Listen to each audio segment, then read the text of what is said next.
அத்தியாயம் 59. பிரம்மராயரே, உங்கள் முகத்தில் உள்ள கவலை எனக்கு சந்தோஷத்தை கொடுக்கிறது. நீங்களே பொறுப்புகளை அடுத்தபடி அருள்மொழிக்கு கொடுத்துவிட்டு சற்று ஓய்வாக இருப்பது நல்லதோ என்று நான் சிந்திக்க ஆரம்பித்து விட்டேன்.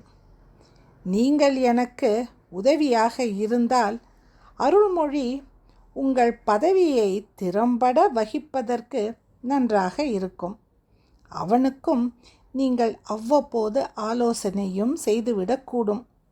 எனவே நானும் நீங்களும் முற்றிலுமாய் கோவில் கட்டும் பணியில் ஈடுபடுத்தி கொண்டு ராஜேந்திரனையும் அருண்மொழியையும் தேசம் காக்கிற சோழ தேசம் காக்கிற பணியிலே ஈடுபடுத்திவிட்டால் நல்லது என்று தோன்றுகிறது. நான் சொல்லுவது தவறா? உடையார் ஸ்ரீ ராஜராஜ தேவர் பிரம்மராயர் அருகே போய் கேட்க, பிரம்மராயர் எழுந்து நின்று கை கூப்பினார். இது ஆலோசனையாக கேட்டாலும் சரி, ஆணையாக சொன்னாலும் சரி, நான் மறுக்கின்ற விஷயம் அல்ல. இதைவிட சந்தோஷமான ஒரு செய்தி எனக்கு எதுவும் இல்லை. ஆனாலும் பல பேர் உயிரை ஈர்த்து சம்பாதித்த சோழ தேசத்தின் பெரும் பரப்பின் ஒரு சான் கூட விட்டு கொடுக்க நான் தயாராக இல்லை.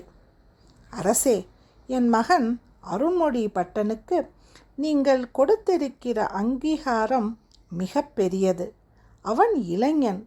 அவனை பற்றி பல கவலைகள் எனக்கு இருக்கின்றன. அவனிடம் இந்த பொறுப்பை சட்டென்று தூக்கி கொடுப்பதை விட மெல்ல மெல்ல ஈடுபடுத்தலாம் என்பது என் உத்தேசம். அவனுக்கு பட்டத்தை கொடுப்பதை விட பதவியின் சுமை சுமத்தலாம் என்பது என் உத்தேசம். வெறும் போர் வீரனாகவே நிற்க வைத்து அவனுக்கு தேசத்தை காக்கின்ற பொறுப்பை கொடுத்தால் அவன் இன்னும் அமைதியாக செய்வானோ என்று நான் நினைக்கின்றேன். பட்டங்கள் சில சமயம் தலையை கிறுகிறுக்க வைத்துவிடும்.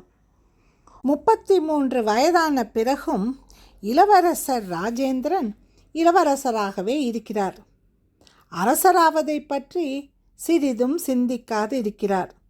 இந்த நேரத்தில் அவரை விட வயதில் மிக சிறிய என் மகனுக்கு எதற்கு பட்டம், எதற்கு பதவி? எனவே வெறும் உபதளபதியாகவே என் மகன் இருக்கட்டும். அதே சமயம் தஞ்சையை காக்கின்ற பொறுப்பு உனக்கு இருக்கிறது என்று அவனிடம் நீங்கள் அழைத்து சொல்லிவிடுங்கள். அவன் மிகுந்த உற்சாகத்தோடு அதில் ஈடுபடுவான். தயவு செய்து அவனுக்கு இப்போது எந்த பதவியும் வேண்டாம். பிரம்மராயர் பணிவாக கேட்டுக்கொண்டார். உடையார் ஸ்ரீ ராஜராஜ தேவர் வாய்விட்டு சிரித்தார். நல்லது, மகனுக்கு பதவி கொடுத்தால் தன் பதவி ஆட்டம் கண்டுவிடுமோ என்று பயப்படுகிறார் பிரம்மராயர். எனக்கு புரிகிறது என்று கேலி செய்தார். அந்த கேலியை புரிந்து கொண்ட பிரம்மராயரும் பதிலுக்கு சிரிக்க, அந்த பெரும் படை குடந்தைக்கு அருகே போகும் காவிரி கரைக்கு வந்து சேர்ந்தது.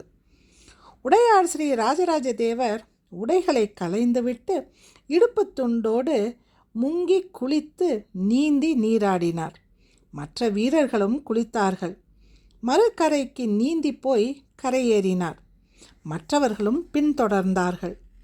குதிரைகள் அழைத்து வரப்பட்டன. அங்குள்ள சிறிய ஆலயத்தில் சிவபூஜையை முடித்து திருநீறு அணிந்து உடையார் ஸ்ரீ ராஜராஜ தேவர் அவர்களுடைய மாளிகையான பழையாறையை நோக்கி நகர்ந்தார். பழையாறை மக்கள் கொம்புகள் ஊதியும் முரசுகள் முழங்கியும் அவரை வரவேற்றார்கள். உடையார் ஸ்ரீ ராஜராஜ தேவரின் குதிரை பழையாறைக்குள் காலடி வைத்த நேரத்தை பண்டிதர்கள் சரியாக கணக்கிட்டு குறித்து கொண்டார்கள். ஓலை நறுக்குகளில் அந்த நேரத்தின் பலனை எழுத துவங்கினார்கள். உலகமெல்லாம் பிரமிக்க தகுந்த வகையில் மிகப்பெரிய கோயில் ஒன்று உருவாகும். இது நிச்சயம், இது சத்தியம். ஜோசியர் எழுந்து நின்று உரக்க கூவினார். அந்த ஜோசியருக்கு பிரம்மராயர் தங்க நாணயங்களை பரிசாக அளித்தார். பல ஜோசியர்கள் முன்வந்து தங்களுடைய ஓலைகளிலிருந்து பலன்கள் படிக்க ஆரம்பித்தார்கள். உடையார் ஸ்ரீ ராஜராஜ தேவர் வெறுமே கேட்டுக்கொண்டு இருந்தார். அவர் மனம் கோயிலை பற்றி சிந்திக்க துவங்கியது. 1,00,000 பேர் கொண்ட அந்த மிக நீண்ட ஊர்வலத்தில் முதல் குழுவாக 1500 பேர் கொண்ட அந்த சிறிய கும்பல் சோழ தேசத்தின் எல்லைக்குள் நுழைந்தது. கொள்ளிடக்கரையின் விளிம்பில் நின்றது. கொள்ளிடக்கரையின் எதிர்க்கரை பேசல் என்று இருப்பதை குணசீலன் வியப்புடன் பார்த்தான். அங்கிருந்துதான் உண்மையான சோழ தேசம் ஆரம்பிக்கின்றது என்று தெரிந்தது. அவன் சிறு வயதில் சோழ தேசத்திற்கு வந்திருக்கிறான். சோழ தேசத்தை சுற்றி பார்த்திருக்கிறான். அந்த வளம் கண்டு, நாகரிகம் கண்டு திகைத்து போய் நின்றிருக்கிறான். மறுபடியும் திகைத்து போய் நிற்க இன்னொரு சந்தர்ப்பம் கிடைத்தது. அப்பொழுது ஒரு சிறுவனாக எங்கு வேண்டுமானாலும் போகக்கூடிய சுதந்திரமுள்ள குழுவாக இருந்தான். இப்பொழுது அடிமையாக, கைதியாக சோழ தேசத்திற்குள் நுழையப் போகின்றான். குணசீலன் என்கிற அவன் பெயர் கேட்டதும் பாண்டிய தேசத்தவன் என்று எல்லோரும் கூப்பிடுவார்கள். அது தவிர அவன் உயரமும் கருப்பும் வெள்ளை பற்களும் சிவந்த உதடும் செம்பட்டை தலையும் அவனை மலைப்பக்கத்து பாண்டியன் என்பதை தெளிவாக காட்டி கொடுத்துவிடும். அவன் வாய் திறந்து பேசினால் அது உறுதியாகிவிடும். மதுரையை சோழர்கள் தாக்கிய பொழுது அவன் கோட்டை காவலில் இருந்தான். மதுரை முழுவதும் வசப்பட்டு 6 நாட்கள் கோட்டை முற்றுகையிடப்பட்டு அரசர் தப்பித்து போனதும் கோட்டை திறந்து விடப்பட்டது. முதலில் எதிர்ப்பட்ட குணசீலனை போர் வீரர்கள் இழுத்து கொண்டு போய் ராஜேந்திர சோழனின் முன்னால் நிறுத்தினார்கள். எங்கே பாண்டிய மன்னன் எங்கே என்று ராஜேந்திர சோழன் பிரம்பால் அவன் நெஞ்சில் அடித்தான். குணசீலன் வாய்விட்டு சிரித்தான். ஒருவேளை நீ கைது செய்யப்பட்டு நான் இந்த இடத்தில் நின்று எங்கே சோழ மன்னன் எங்கே என்று கேட்டால் நீ பதில் சொல்வாயா? அதே விதமாகத்தான் என்னை கொன்றாலும் எந்த பதிலும் வராது. எங்கள் மன்னர் பலமான படைகளோடு நலமான விதத்தில் பாண்டிய தேசம் விட்டு வெகு தூரம் போய்விட்டார். 6 நாள் முற்றுகையில் முதல் நாளே அவரை நாங்கள் அனுப்பிவிட்டோம். 5 நாள் பயணம் மேற்கொண்டு அவர் இந்நேரம் சேர தேசத்தின் அடர்ந்த காடுகளுக்குள் போயிருப்பார். எனவே இங்குள்ள மக்களை துன்புறுத்துவதை விட்டுவிட்டு, வீரர்களை இழிவுபடுத்துவதை விட்டுவிட்டு அடுத்தபடி ஆக வேண்டிய காரியத்தை பார். மதுரை உன் வசமாயிற்று. மதுரையில் உள்ள படை வீரர்கள் உன்னை எதிர்த்தார்களே தவிர மக்கள் எதிர்க்கவில்லை. எனவே தயவு செய்து இங்குள்ள பெண்களுக்கும் சாதாரண மக்களுக்கும் எந்த இம்சையும் ஏற்படுத்தாமல் மதுரையை வசப்படுத்தி கொள்ளுங்கள் என்று கைகூப்பி கேட்க குணசீலனை ராஜேந்திர சோழன் உற்று பார்த்தான். நீ யார்? உன்னுடைய பதவி என்ன என்று கேட்டான். நான் கோட்டை காவலன். பொய் சொல்லாதே. வெறும் கோட்டை காவலன் இவ்வளவு பேச முடியாது. இத்தனை தெளிவாக இருக்க முடியாது. நான் வெறும் கோட்டை காவலன்தான். எனக்கு எந்த பதவியும் இல்லை. ஆனால் என் தந்தையார் பாண்டிய மன்னனின் மகாமந்திரியாக இருந்தார். அவரை சிவநேசன் என்று அழைப்பார்கள். பாண்டிய மன்னருக்கு பல மகாமந்திரிகள் உண்டு. இவர் 16வது மகாமந்திரி.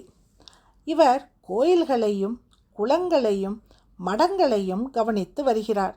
எனவே எனக்கு அவர் மூலம் பேசவும் பழகவும் விஷயங்களை அணுகவும் தெரிந்திருக்கிறது. அவ்வளவே. மற்றபடி நான் எந்த பதவியும் வகிப்பவன் அல்ல. நல்லது. பாண்டிய தேசத்தில் உள்ள கோயில்கள் எப்படி பராமரிக்கப்பட்டு வருகின்றன?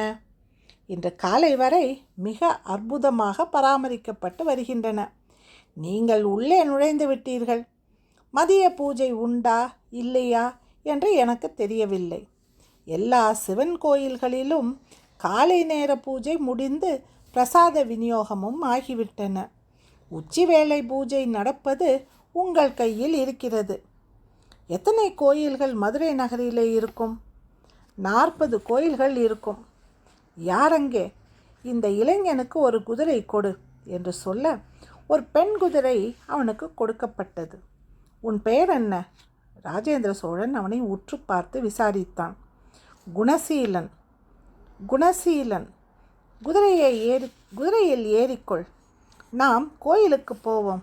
மதுரைக்குள் நுழைந்ததும் சிவபூஜை செய்ய வேண்டும் என்று எனக்கு ஆசையாக இருக்கிறது.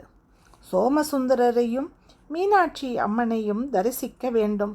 என்னை கோயிலுக்கு அழைத்து போ என்று சொல்ல ராஜேந்திர சோழனின் மெய்க்காவல் படை குணசீலனை அருகே விட்டு அவன் உடம்பை சோதித்து இடுப்பில் கத்தி ஏதும் இருக்கிறதா என்பதை கவனித்து குதிரையில் ஏற்றியது. அவனுக்கு நெருக்கமாய் ஒரு படைவீரன் வந்தான். ராஜேந்திர சோழனையும் குணசீலனையும் சோழ மெய்க்காவல் படை சுற்றி கொண்டது. 59வது அத்தியாயம் முடிவுற்றது.